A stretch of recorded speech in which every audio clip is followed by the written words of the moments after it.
Hey readers, it's Throwback Thursday, and today we're going to talk about a bunch of authors. Not just one. We're going to talk about a bunch of authors that have written a bunch of creepy books.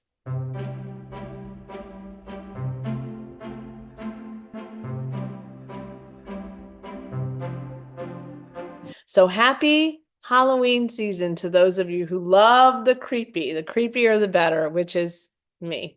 And we're going to talk about some older books that I have loved since I was a child reading creepy books, and we're going to talk about some that are a little bit newer, but different authors all throughout. And some authors that I will love forever, and some, that I just think these books are fun to talk about. So let's get started.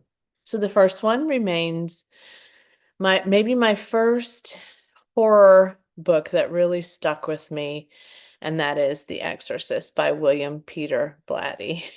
This was published in 1971, and I'm pretty sure I read it in 1971 or 1972. So that would have made me 10 or 11. Yeah, so I think I've shared the story with you before, but if you're new to my channel, I was visiting my aunt and uncle and my cousins for the weekend, although my cousins were both gone, and I went into my cousin Ken's room, and I was sleeping in his room that weekend, and he had this book, although it looked purple and different. And I thought, well, I'll give that a try. That sounds good. And it had a creepy cover, and I was in, and I could not put it down. I pretended like I was sick so I could finish it. I still reread this. I've read it multiple times. I can't even really remember how many times I've read it. I've watched the movie. I watch it every season. It's just the right amount of scare for me, and I just absolutely love it. Although the first time I saw the movie, I was really terrified. I will admit it really bothered me to see it physically. This is the 40th anniversary edition. But I lost my original copy that looked more like the one my cousin had. So, but again, this was published in 1971. If you don't know, this book is about a girl named Reagan whose mom is an actress, and they find themselves in the DC area, metro area, because her mom is filming a movie there, and she's being cared for, Reagan, by her mom's personal assistant. And she's, I would say 12, 13. I don't know. She's young. And they're in this house, and there's some weird things happening in the house. And Reagan finds herself a Ouija board, and she starts playing with it, and things happen after that to reveal that she's been possessed by a demon. And the question is, how will they remove that demon, and who will be the exorcist? I just can't get enough of it. I don't know if I'm going to reread it this year, which you'll find out why in a minute, but I do typically reread it every other year. So I've read this a lot of times. But this particular copy I haven't had as long. I also have it on one of my devices, one of my it's either Kindle or Nook. I have it as well, so I can always read it. Then another old one, but good one, is Harvest Home by Thomas Tryon, who in the 70s was pretty prolific and famous for some pretty creepy stuff. And Harvest Home was one that I read probably in 1973 when it came out. I remember there being a lot of buzz about the book, and there is a movie that was based on that book as well. I've watched that less frequently for sure. But this is about Ned Constantine and his wife, and they end up moving to this place in New England, and it's Cornwall Combe is the name of this community, and it seems great. They have a church and clean houses and beautiful fall weather and just gorgeous, gorgeous place. And they love it there until they don't. Some really creepy stuff happens, and it will always remain one of my favorites as well. In fact, I also have that on digital copy, and I might reread that one this season because it's been a while since I read that one. Another one that I read in around 1999 or year 2000 when it came out is Bag of Bones by Stephen King. I feel like Bag of Bones doesn't get as much hype as some of the other Stephen King novels have, especially his first few, Carrie, It, Cujo.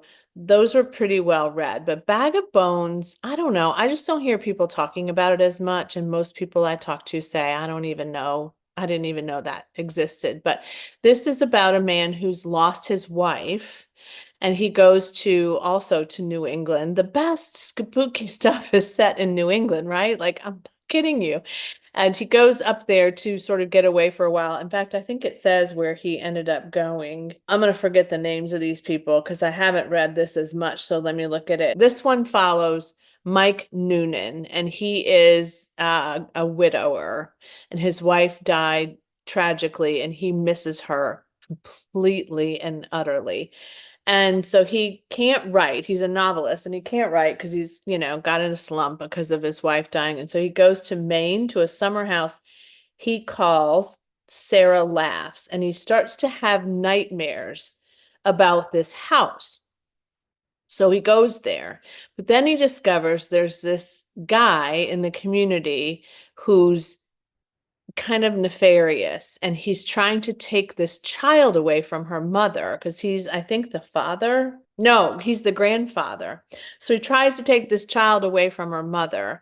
And as this plot is happening, the house is telling him things and doing things. And so it's a haunted house, but it's also like very well developed in terms of plot and characters. And so the haunted house itself isn't the completion of what you're feeling and sensing. So I just remember thinking that this one was, I don't know, it was a beautiful love story, and it was also a nice little creepy book. So there you go. Both are often good, right? To have a creepy book that also has a good plot, good idea, right? So speaking of good plots and creepy books, this is not my favorite of this series, but it's the only one I currently own because I never replaced the others. But this is the Hannibal Lecter series by Thomas Harris, who has written a number of other books as well, but there are three: Silence of the Lambs, Hannibal, and then Hannibal Rising is the third. This one actually is my least favorite. I think I got it in a bookstore, library book sale at one point, but I need to replace the other two as well. Silence of the Lambs is my favorite in this canon. And then I like Hannibal pretty well. And then Hannibal Rising is my least favorite. It's okay. It's just okay. But this one, of course, if you also have lived kind of out of the genre of horror, maybe don't know, this one is about a young woman. So Silence of the Lambs sets you up for a young woman named Clarice who's becoming an FBI agent. And as she is learning, her captain or whatever he is over her says, I want you to go to this prison and interview this guy named Hannibal Lecter, who might have some information for us to help solve a murder investigation. And we're trying to find who's responsible for this. And it's a pretty gruesome, terrible murder. And Hannibal Lecter was a pretty gruesome, terrible murderer. So Clarice goes to the jail, and she is fascinated and horrified by Hannibal Lecter. And what happens next is an incredible series of three books. So if you haven't read them, they are very, very good. I do like the first movie. The second one is also okay. And yeah, I mean, the first one is like, he also wrote Red Dragon, which I really have loved as well. Different, standalone, but still good. And then he also wrote Karamori, is that it? Carrie Mora, which I have digitally as well.